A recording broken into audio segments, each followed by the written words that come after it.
Back now on Bounce. It is time for Ask Mama Mack, a segment we do here every Tuesday night to discuss issues facing parents, children, teens across the world. And Miss Stella Mack is back, and good to see you again, as always. Thank you. You had that hat on. We want to let it's everybody keeping know you that. company. Was that your Halloween hat last night? Yes, this was part of my costume last night that I didn't know what I wanted to be. Mm-hmm. Yeah. Did you go anywhere? Did you hand out candy? You went trick-or-treating with the kids, I went trick-or-treating with MTO kids. Oh, okay. Yes, we had fun. So they go trick-or-treating in the neighborhood. Yeah. Okay. Trick-or-treat the neighborhood. Mom's time out, little special event that we do every year. I like that. It was cool.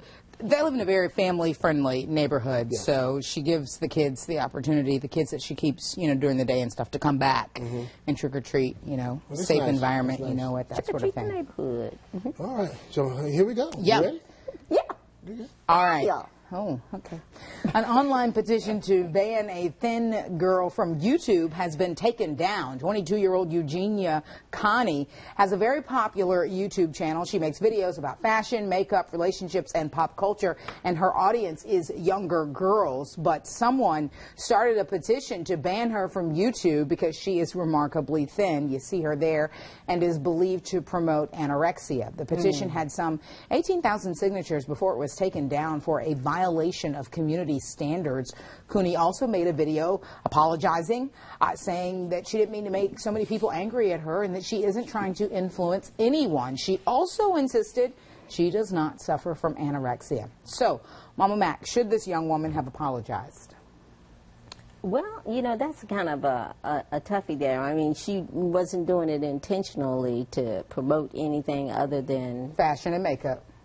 So, but, to kind of clear the air and keep herself moving forward,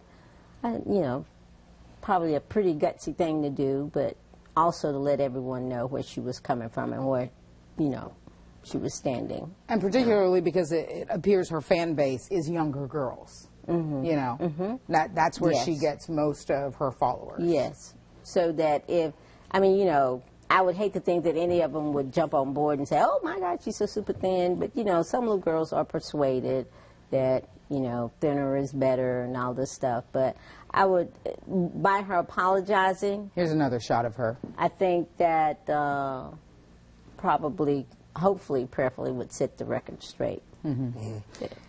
Yeah, and we know how, like you're saying, young girls could be taken in by this, seeing her and wanting to be like her, not only in fashion and makeup, but perhaps. And, there are some people who are naturally quite slim. Yeah. And she appears to be one of those. And how long has she been doing this for? I mean, is this just coming up now, or did she do something I don't know. recently? Maybe her popularity has really, spiked on YouTube. I'm not sure. All right, well, good deal. Well, this next story is about a woman in New York who thought she won $43 million on a slot machine, but was later told it was just a malfunction with the machine.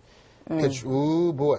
Katrina Bookman says casino officials told her the next day that she won nothing, but that they would give her a steak dinner.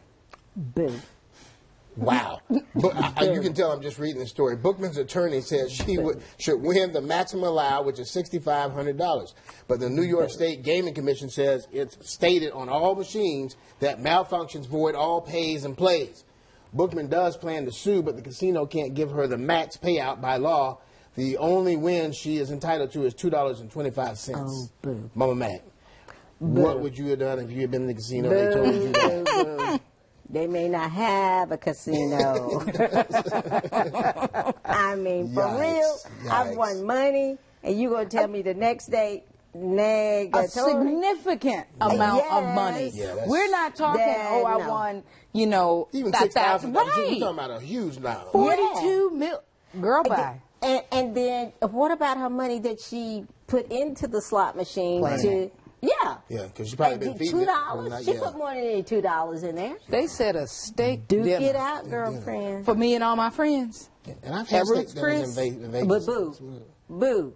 What'd you say? Amanda says I can pay for the steak dinner. This is true. She said, I can pay for it. That is true. A steak dinner. That's an Unless insult. Wolfgang Puck is cooking it for me and all my friends, all 500 of us. They You gotta can keep that steak dinner. That's they how I need to feel go about a little that. farther. Yeah.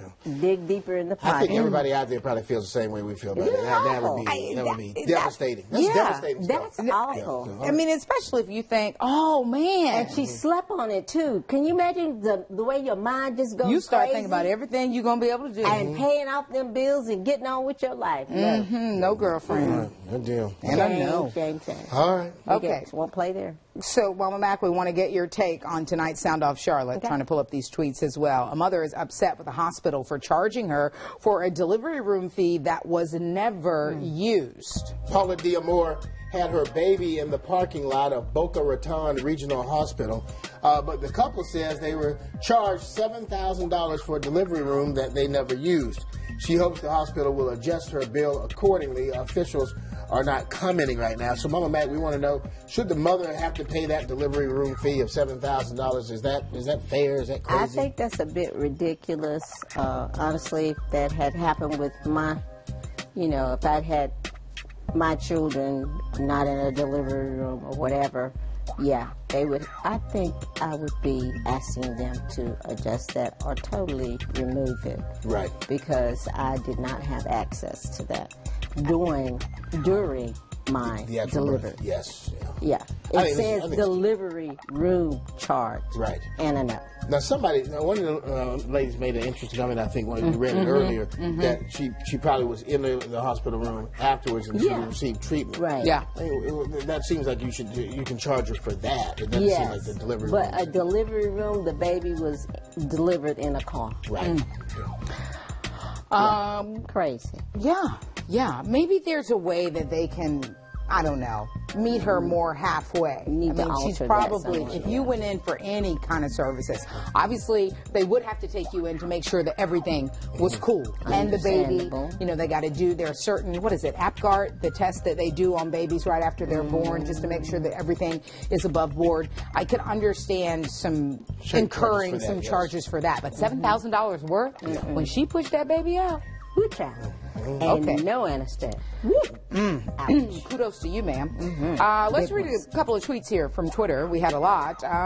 One of our followers saying, oh, of course not. Oh, my gosh. She shouldn't have to pay them. Sean Horton, this is his first of two tweets, saying, this is insane. No way this woman should be charged this much for little assistance. In short, this equals legal theft. Then he had something else to say. He said it may have been cheaper to deliver in the car and then go to urgent care for a visit, then call the pediatrician to check on the baby. Can't say I blame you there, Sean.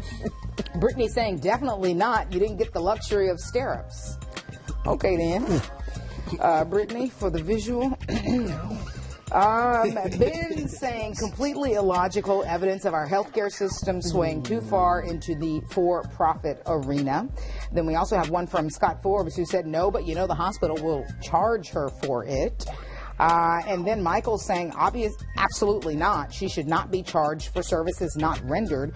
Obviously, she wasn't in the delivery room. Michael sounding off from Charlotte tonight. One more here from Lando Walker, who said, how are you going to charge for something you don't use? So, Landa, thank you for weighing in tonight. Thank everyone who weighed in tonight. This, again, was a topic that really struck a chord with folks. Absolutely, it did. Mama Mack, always a pleasure. On Tuesdays, you join us and drop your knowledge. We appreciate it. And I love the hat. Do you? Yes. You got some candy? You want to put? Oh, you missed that. Mama Mack was offering candy. I got a Reese's bar. I'm sorry. I forgot about that. I trick-or-treated everyone. How you I didn't forget trick that? it, but I tricked I ate that Reese's so quick. I think there's some more. We're going to get you another Reese's in the commercial break. Yes. I can see the bucket of candy. There you go. Thank you, Mama Mack. You're welcome. We'll be right back.